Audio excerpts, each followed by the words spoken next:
card game. It's where the game of Yu-Gi-Oh started out. But now, it's so much more. This game has become an overly complicated strategy battle that many spend hundreds of dollars on to play and win. But it wasn't always that way. Let them play. Go. My name is Luke. I played this game since I was a kid. I hate the complicated, so complicated. I bought all my cards. My kid not allowed to play it. I don't. Today, we will be delving into the timeline of this card game. Then, and now. In the beginning, there were only 3 card types: spells, monsters, and traps. Since then, there have been added monster types. These monsters include Ritual, Fusion, Synchro, XYZ, Pendulum, and Link. To begin, let's start with normal monsters.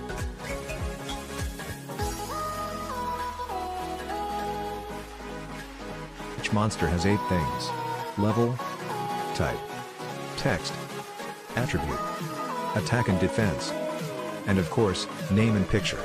There are many different normal and effect monsters created. Dark Magician, Karibo, Girafried, Red Eyes Black Dragon, Chainsaw Insect, Mizuho, Summon Skull, and a bunch more we don't need to list. Countless matchups with countless abilities, with more still to come. Then ritual monsters were evoked. Ritual monsters have a special common function. They need to be ritual summoned. This can be done by having the specified ritual spell card, and the ritual monster in hand.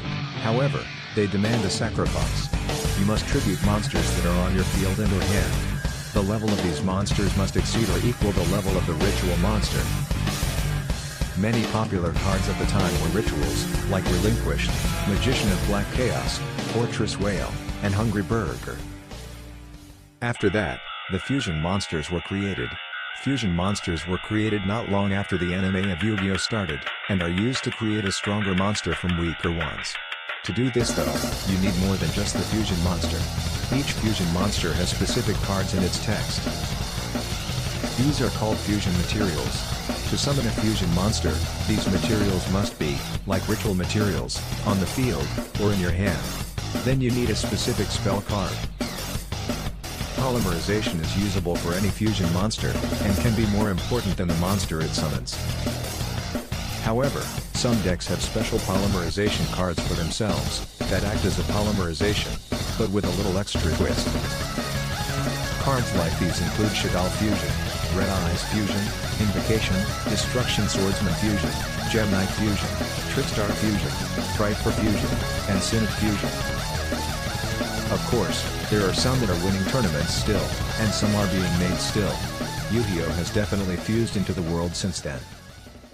But then, a new era rose up. Synchro monsters arrived and were introduced with the Yu-Gi-Oh! 5DS anime TV show. However, with the Synchro monster came a special type of monster: tuners. Tuner monsters are like regular monsters, except have the ability to synchro summon a monster. The tag operates similarly to the monster type. Like fusion monsters, synchro monsters have their synchro materials with their text box and are placed in the extra deck. However, no magic card is needed to summon these monsters. Synchro monsters are summoned by having one tuner and the specified synchro materials. However, the level of the tuner and these other monsters must equal the level of the synchro monster. So let's say, I want to summon Legendary 6 Samurai CNI, as these monsters. Genba is level 2 tuner, and Kageki is level 3 non-tuner. 2, plus 3 is 5. Some synchro cards that are highlighted in the Yu-Gi-Oh anime, like Black Rose Dragon, Junk Warrior, Red Dragon Archfiend, and Steam Train King. This new era was a new addition to the slowly intensifying game. Yu-Gi-Oh soon began gaining popularity, and people had to get used to a quicker game. These have been the stepping stones of this game, that have created a grounding foundation. Though the first turn has only ended. Now the next turn must be played.